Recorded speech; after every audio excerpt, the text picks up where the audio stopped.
days. Why do you think you got that hate? Do you think people didn't understand your swagger and they didn't understand you was having fun when you were talking crazy? Yeah. Do you think there's some cats, especially like cats who aren't deep into the hip hop, like misunderstand that swagger and think it's just like you going crazy? Yeah, I think people think that I'm out of my mind, but I guess that's a good thing. You know, I just play off of that, you know, because if I didn't have that, then what would I have? It's not like I'm just intimidating people. People think I'm going to kill them and stuff like that. But now, because I got that, which is a misrepresentation, because I'm a nice guy, but the fact that so many people think I'm such an asshole, actually, you know, it just actually helps me as a rapper, because I walk in the room and they're like, wow, that's Kanye. Look at him. He's mean. You know, like...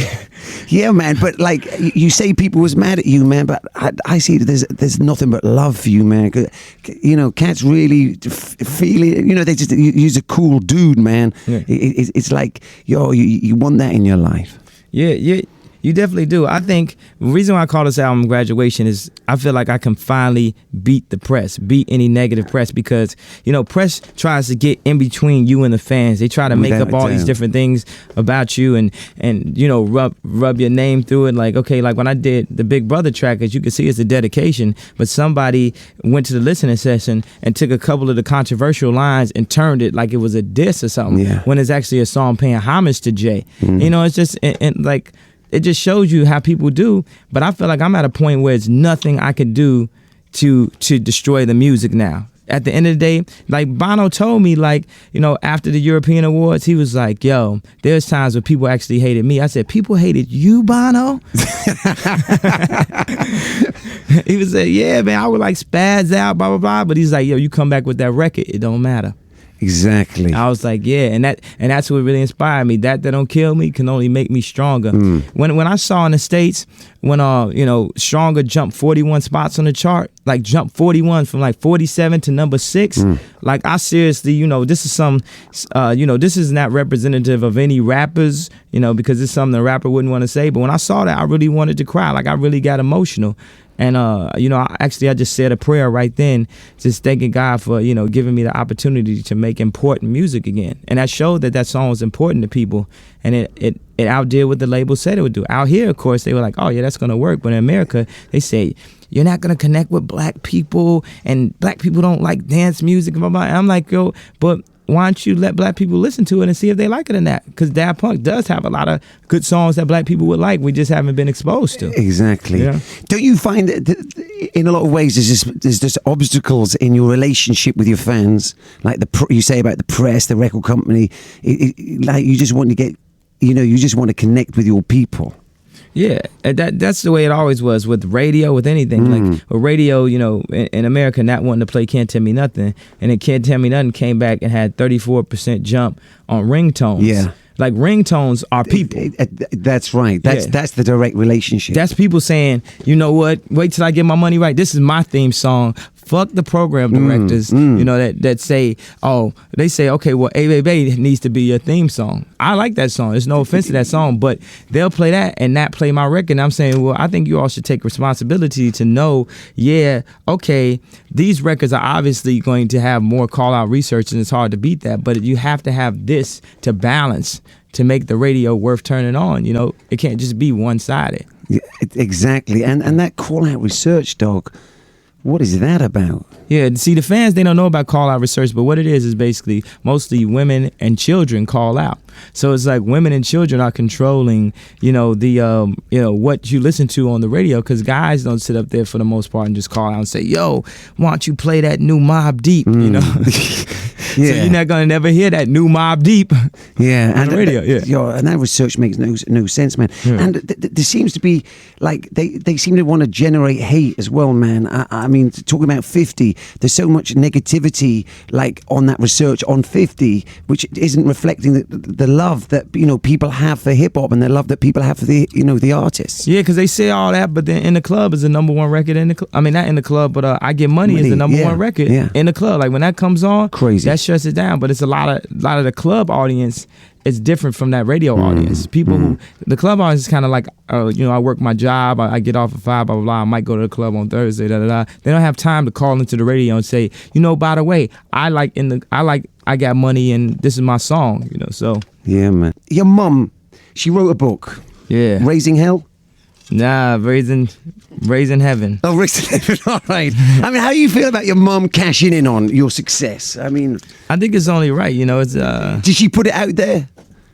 She didn't quite word it like that, but I think it's only right. You know, like I definitely do everything I can to help my dad, to help my mom, and if people can do things to capitalize in a way where, you know, I don't have to do it, where it's not a thing directly related to me doing something and then, you know, handing them money, I think that's great.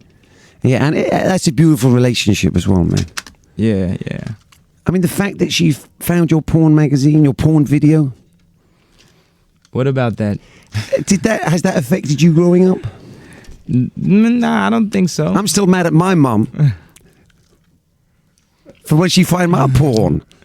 Yeah, you know, it just made me any obstacle. It made me work harder. It made me have to go back up to like the 7-Eleven and back up and sit out there and ask that, you know, the crackhead to go and buy me that top more shelf porn. Yeah, and I'm like, you know, I didn't ask for this. You know what I'm saying? You know, I think that's how I got really into, like, you know, breasts as a little kid. Oh, for because real? that was like the only porn available. Now, you know, kids, they have so much more options. You know what I'm saying? They got big booty porn and stuff like that. But when I was a kid, they didn't have that. All they had was breasts. So like when I was a little kid, I used to always like breasts. Like when I was 15, so my first girlfriend had big breasts and stuff like that. And I remember my auntie, we were looking at In Vogue, and it had the different girls there, and it was like, you know, skinny one, medium one, and Maxine, I think her name was, had the big breasts, right? A lot of flavors. And she was like, yo, which one do you like? And I'm like, that one. And it was the one with the big breasts. And my auntie was like, you know, you'll change your mind when you get older. And I was like, what are you talking about? And sure enough, as I get older, I kind of like the slimmer girls and stuff like that. So you got over your big titty complex from your youth? I mean, it's still like a nostalgic thing when I see a great set of, you know. It just takes you back to when you were... goes to Christmas past. Back to beating your meat in your bedroom at night. Oh, yeah. Okay. Oh, that's a beautiful thing out there, man. I mean, there's a lot of things going on right now. You're working crazy hard. How are you dealing with that, man? Or do you just really recognize that this is your time? Yeah, it's just, I went into the studio with Wayne like 4 or 5 months ago, and he was just dropping so many songs. I said, do you go on vacation? He said, no, this is what I do. I said, you know what? I'm not going on vacation either then.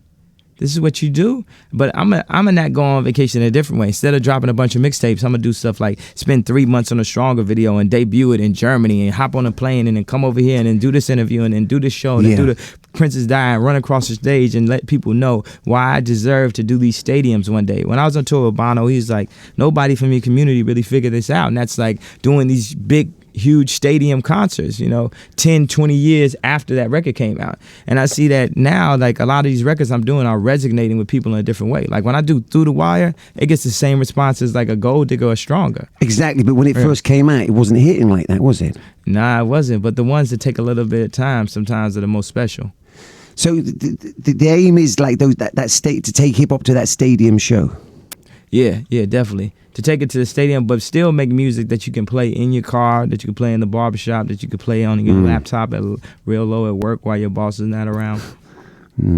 Now, your creative process for your videos is a beautiful thing. Yeah, thank you. I mean, I remember once you were in the studio and you had these different art books and you were like looking for like a theme to one of your videos and you were tearing out pages and you're saying, now this is a look we should go for. And you were searching for that inspiration. It's not like you just had a creative director and it was, you turned up on the set. Yeah, definitely. Like, so, say at the European Awards when I said I paid $1 million for this video. And Yeah, it wasn't saying like, oh, I just threw $1 million up in the air. It's saying, okay, I did the Heard 'Em Say video, and I love the Heard 'Em Say video now, but it didn't get the same response that my videos get across the board. So I would anguish over that. Like it was driving me crazy. So I wanted to somehow come back with something that really said, look, you cannot deny this, where, art kids, cool kids, middle America, universally, everybody says, wow, this video is mad entertaining and special. So I wanted to do something like that. And I sat down with over 5 directors, and I would get off stage. I was on a Touch the Sky tour at that time. I get off stage and I'd be trying to call Garth Jennings on a different time zone. I sat down with Hype Williams and I sat with Sam Baer. Then I had some other new directors. Then Chris Milk came with the idea for Evel Knievel. I was like, that's genius.